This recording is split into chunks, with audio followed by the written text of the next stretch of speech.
the Productive Dentist Academy podcast network. Basically, do the things that other people are afraid to do and you will be rewarded because it's quote unquote a risk. I really don't think marketing is a risk. I think it's a long-term part of your business. Thanks for tuning in to the Everyday Practices Dental Podcast. I'm Reagan Robertson. My co-host Sarah Hansen and I interview real dentists and experts who grow their dental practices using authentic marketing in a way that you can remember, repeat, and use in your own practice to get the patients you deserve. Let's dive in. Welcome back to the Everyday Practices Podcast. I'm Sarah Hansen, and I'm joined by my co-host, Reagan Robertson. Reagan, how are you? Oh, I'm doing phenomenal. I'm very excited about our repeat offender coming to join us on the podcast again, but in all seriousness, really excited about hearing Devin's story and providing value to all of our listeners today. Yeah, super excited. Yeah. So today we're talking about something that every practice owner really wants more of, and that is consistent growth. So our guest today is Dr. Devin Giron, and I could take the next hour and go on about how amazing Devin is and how much I love him and I work with him. And he really has done exactly what we're talking about, grow the practice. He's built an incredibly successful fee-for-service practice. He's embraced external marketing with strategy in a way that he really understands the market and the patient experience and how they work together. So I'm excited to hear more about your journey, Devin. So Devin, welcome to the show. Thanks for having me, guys. Glad to be back. Devin, like Reagan said, you have come on multiple times. You and I have shared the stage together. So for maybe the new listeners that don't know who you are, I want to start with your story. So when you look back, was there a defining moment when maybe you realized you wanted to build something different than the average dental practice? Tough question. I want to build something different. Like leave my old pride, like leave kind of what we were doing. And well, let me start off. Let's start with your story. Right? Mm-hmm. Yeah. So basically 2017, I purchased my first practice. I was a public health doctor working for Indian Health Services. And I always thought of myself as a very, this sounds horrible, a very good provider. I really thought about what patients, trying to do the best dentistry possible on the patients, treat them well. And so when I got out, I thought that would just carry over and patients would realize, hey, they're going to a good doctor. He's doing really good work. And therefore, we're going to give him all our money and just he's going to do great and right off into the sunset and love doing his job. And I couldn't be further from the truth. So in 2018, I reached out to PDA and it's been off to the races since then. But initially, we started off with not producing any money, not making any money, always in the red. And that led me to have a lot of anxiety regarding dentistry. And so that's when PDA kind of helped out and Sarah Hansen came in and helped with marketing and we kind of started growing the practice that way. So Does that make sense? Yep. Yeah, you're in Santa Fe, and how many operatories do you have? How many doctors do you have? Be my eyes and ears, since I've always wanted to actually physically go into your practice and haven't yet made it there.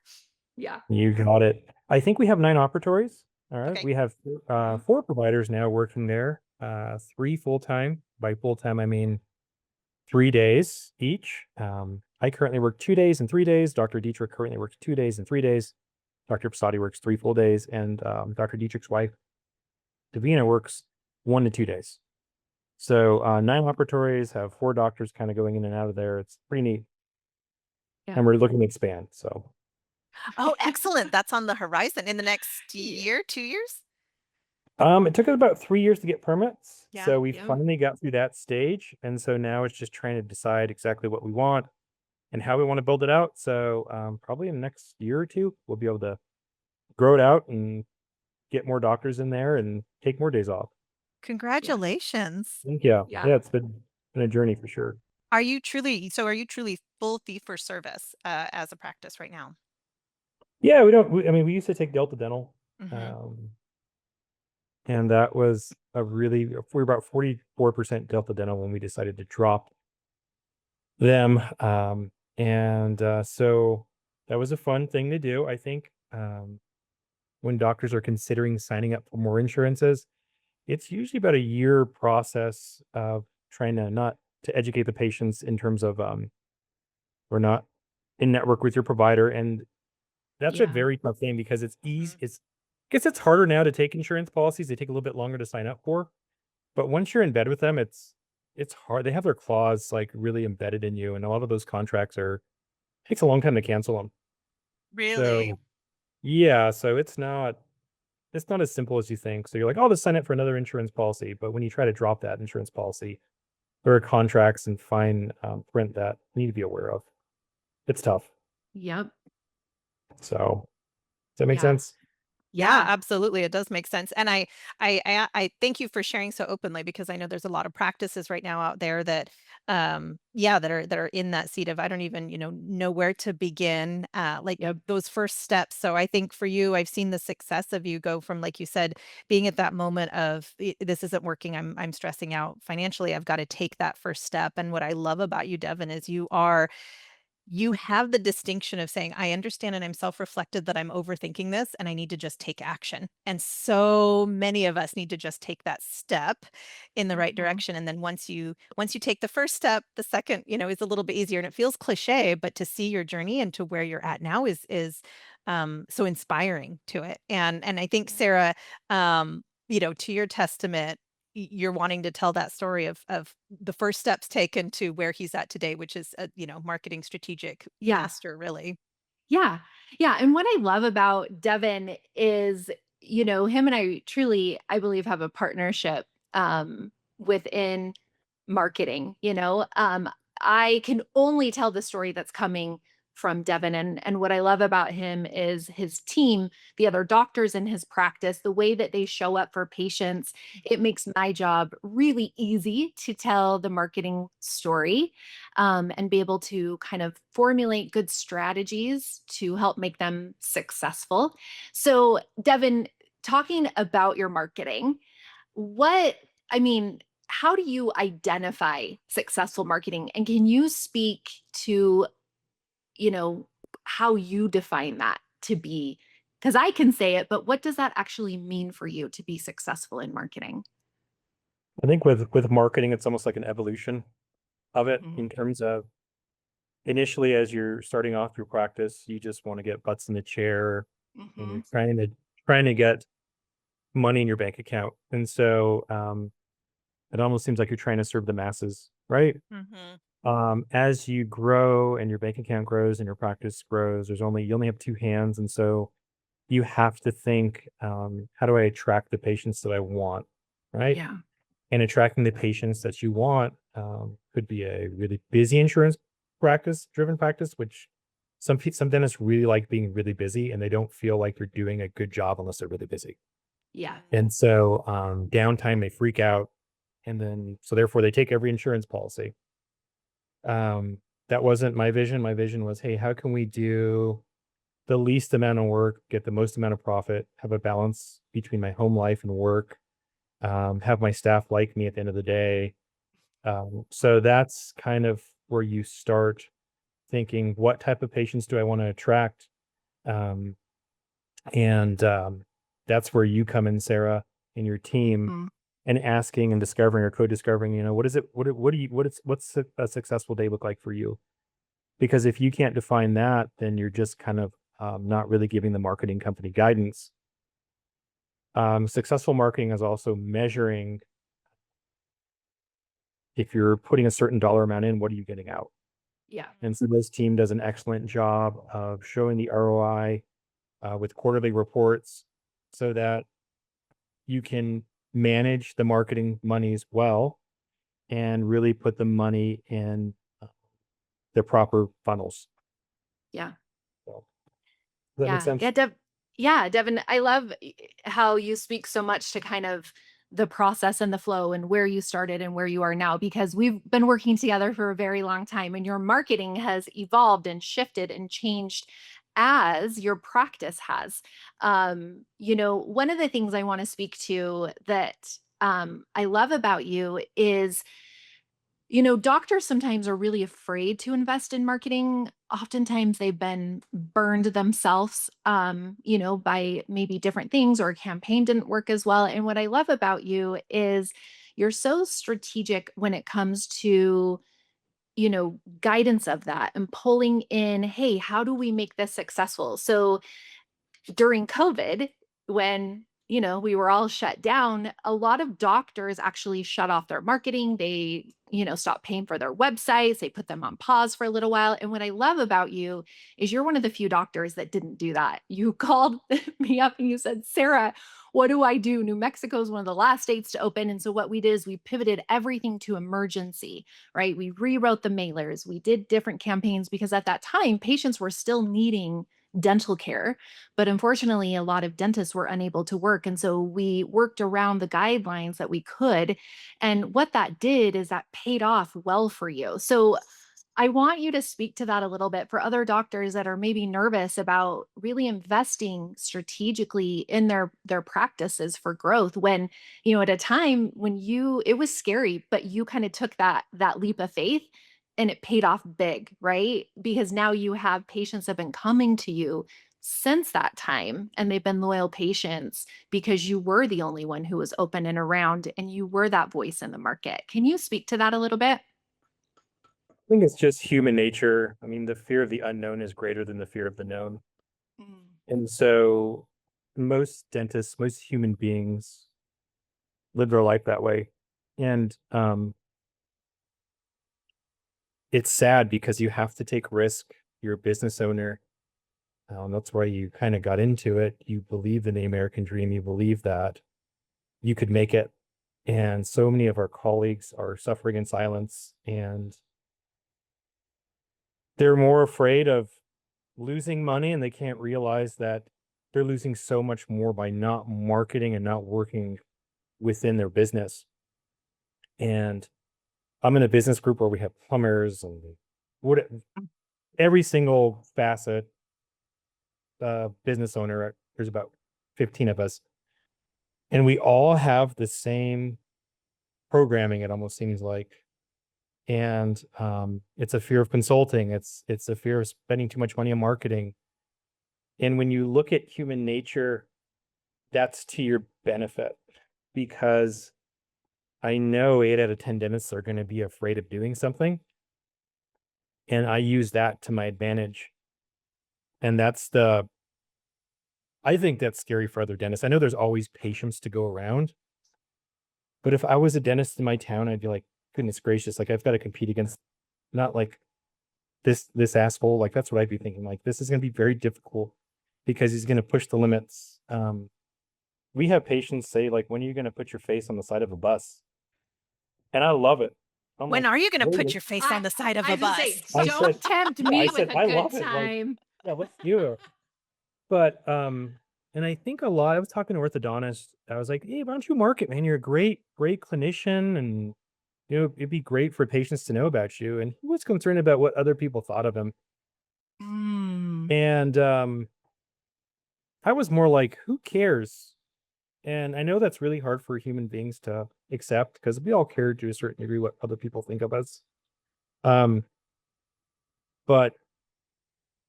I mean, I remember someone who said that. Would you rather be right or would you rather be right or rich? Would you rather be right or rich, right? And for me, I'd rather have the money and be happy and not have to think about if something's right or wrong or whatever. So I'm not sure where I was going with this, but basically do the things that other people are afraid to do and you will be rewarded because it's quote unquote a risk. I really don't think marketing is a risk. I think it's a long-term part of your business. We find dentists that do it for a couple months and say, oh, see, it didn't work. I told you it wasn't Yeah. going to work. Yeah. And you go in there saying it's not going to work. Of course, it's not going to work. Anything you roll out with your office, if you think it's not going to work, if you don't embrace it wholeheartedly, it's not going to work. So this is a long-term strategy for long-term growth and for people who are visionaries in their business. If you want a short-term dopamine hit, it's not for you. If you want to run a business and you don't have a marketing arm, maybe running a business is not for you. I hate to say it. Just because you're a good dentist doesn't mean you're going to attract the proper patients. Um, it's okay to be hated by colleagues because you market everywhere. That's okay. We have people in my area that hate me. My patients come back to me because they want to get second opinions and they say, you know what? He was talking a lot of crap about you. And I'm okay with it. I'm all right with that because when you're number one, you're going to have a target on your back. I'm sorry. Yeah. So, use marketing as something that you can leverage because other people aren't willing to do it. Other people aren't willing to put their face on the side of a bus, which I haven't done yet. But other Oh, people you are just afraid. wait. Yeah, just wait, right? So no, it's a good thing. It's a good thing for people to know you. It's a good thing. We have patients refer patients who have never been to our practice. Yeah. They refer them like, who is this person? They're like, oh yeah, she always talks good about you. So yeah, I mean, it's just another tool in your toolbox. Yeah. Devin, what I love about you, and you're speaking to it, but I really want to dive deeper into this, is I get phone calls from you. I mean, as much as you know, I'd love to be in Santa Fe with you every day hanging out. We would have a really fun day, but I'm not, right? And so, what I love about you and our partnership with marketing is really you'll call me and say, hey, Sarah, I've heard about this dentist. They can't get patients in for 2 months, even emergencies. And we take that information that we're hearing in the community and we create a campaign around it. So you and I strategically start creating campaigns that are targeting those areas, that are saying, hey, are you waiting weeks to get in to see a dentist? We can see you today. Give us a call, right? So what I love about, again, how your strategy aligns is you're my eyes and ears into what's happening. And then we formulate something really fun to kind of hit those areas that you see in the community or that you're hearing. And now we're serving more patients who are looking for really great dentists. And that's what I love is that once the patients find you, they never go anywhere, right? Right. But it's how do they find you? And so it's that marketing messaging that's going out with that strategy of what's actually going to work. Where are those gaps that we're missing within the community? Where are we finding opportunities? And you nail that every time with letting me know where that is. And then I take it and then we can, execute out the campaign and what that looks like. Now your team's prepared for it, right? Internally, now you're creating systems to get those patients in same day because that's what we're marketing. So it's really this well functioning kind of business strategy that one piece can't really function without the other. And so I love that you spoke to that a little bit because I think doctors are afraid sometimes to take those strategic risks of, hey, I hear about a doctor that's retiring. How do we capitalize on just letting other patients know that we're here? So Right. Like you mentioned earlier a second ago, it's more than just marketing. If if you guys effectively market, um, and our receptionist can't answer the phone with a new patient, that's a problem. If we get you in and it's 7 months out, that's a problem. yep. If it goes from the receptionist to one of our team members or the dentist and they can't communicate really well, that's a problem. So all of those things have to be ironed out. It's you have marketing and you have your practice, and I'm not sure of the weight of both, but if you can't convert a patient, if your receptionist can't convert a patient, you can do all the marketing in the world and just waste it. So if you can't get a patient in a timely manner, that's a big problem, right? Devin, the campaign is wildly creative. I that made my mouth drop open to think about hearing and listening to the community and then saying, Yep. there's an opportunity here for us. So that extends out of what I would think of as traditional marketing. I would consider it active listening. So you're actively listening to the community, and that is something that really no external marketing agency is something that they can typically help for, or even really proactively would think of. I'm wondering how like when you look at your week and you're hopping around. I know you're active just in general in the dentistry community, so you're a great mentor, and you're listening, you're offering advice in forums. How does that fit into your week, since you are practicing and you're a busy family person too? uh how do you yeah, what's your formula for that, for keeping your eyes and ears open in the community and listening for opportunities like that pop up? Yeah. So every interaction with the patient is is the opportunity to ask, how did you hear about us? And it's nice to send a thank you letter to the person that referred them. It's nice to hear, oh, I heard about you on Nextdoor, or your Google reviews were fantastic. These are just touch points that I find, I love it. I love knowing how people found us. And so the dentist actually asking that kind of knows where you need to search, right? So, number one, I'm maniacal about looking at our top competitors in the area and their Google reviews. We all know we all get crazy Google reviews, including myself. So you take it with a grain of salt, but there are some themes that show up in those Google reviews, and it's like, okay, we can tackle that problem. Next door is the wild west of boomers just talking crap. Really? And I'm not luckily on for Nextdoor. us, I've heard Yes. Nextdoor's. I've been encouraged not to get on Nextdoor because they said you're just going to go down a rabbit hole. you're gonna go down a rabbit hole. Luckily for us, it's hey, they're exceptional providers. They're the best of the best, but they're wildly expensive, which I think is great because it already takes away a lot of the patients that would, inundate your phone with phone calls, right? You're getting quality patients. So, of course, you have Facebook. There's some wild stuff on there too, but we have a pretty stellar reputation with having quality but being expensive. So I'm on those every single day. Um, and I don't know. I mean, I'm really heavy on, hey, let's get Google reviews, let's look at them, take them seriously. Let's see what the people are saying. And there's a big difference between someone saying like great staff and then someone writing a paragraph or two paragraphs about how good your practice is and how it's different. So I don't think it's necessarily the sheer number of them. We have 1,200, Mhm. but it's the quality of those reviews. Right. I'm very interested, Sarah. I have a question for Yeah. both of you. Well, so there's different approaches to marketing strategies. You can do an annual plan that gives you the overarching theme for the year. You can do a quarterly marketing strategy session and get, the next 90 days mapped out. You can go down and do a month and activate a campaign within a month. What is your process together as partners in this? Is it when you mentioned, Sarah, like that Devin is texting you, is it when you set up a campaign, is it like, what's the runway look like for that? And then how does that fit into the overall plan?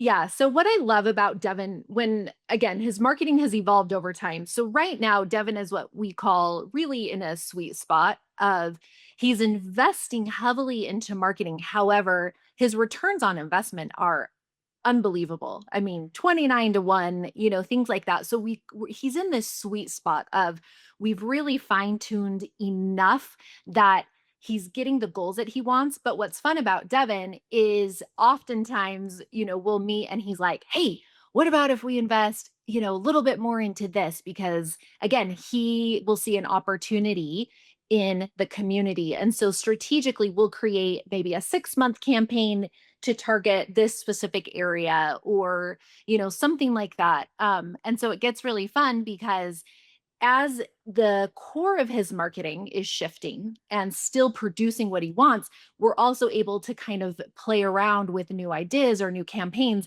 And then the other thing that Devin's really good about is if he finds a campaign and I'm like, "Devin, you are killing it with this." So, for example, Hulu commercials were something that we tried what, Devin, 3 years ago, maybe 2.5 years ago, we started with a few Hulu commercials. And what we found is that the patients coming in were talking about it all the time. And we were seeing the traffic engage. We were seeing in the reviews, people were talking about it. So, what that then, Devin's like, "Let's do some more." Right. So, what I love about it is now he has 3 different Hulu commercials that we're running. They all focus on different things.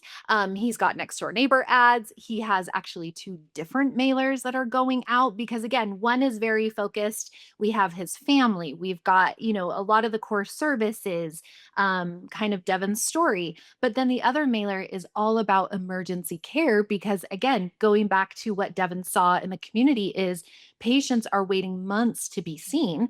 And yet they've created a schedule internally internally that allows them to see patients same day or the next day. And so, again, we're capitalizing on that, right? Of patients that are getting frustrated. He's reading in the next door neighbor forums that these patients are frustrated, they can't get in, their teeth hurt. And so he's now coming to the community with a solution. And then it's my job to kind of get that messaging out to those different platforms. So that's really how we kind of strategically work together. Devin, anything else to add from your end? Yeah, so mainly with the marketing team that Sarah has, it's kind of set it and forget it. I get an idea, I shoot it over, he works with it and shoots a plan back. It's very minimal. There's not a lot I have to do other than just she has to pull little dials that, hey, we're gonna take money from this and put it over here, or no, we're gonna take more money and put it over here. I'm still at the point where I'm like, I don't think we've maximized the campaigns. This is our conversation this week. I'm like, let's find the max. Mhm. Yeah. Because the sooner I can find the max, the sooner I can figure out, let's put money towards this.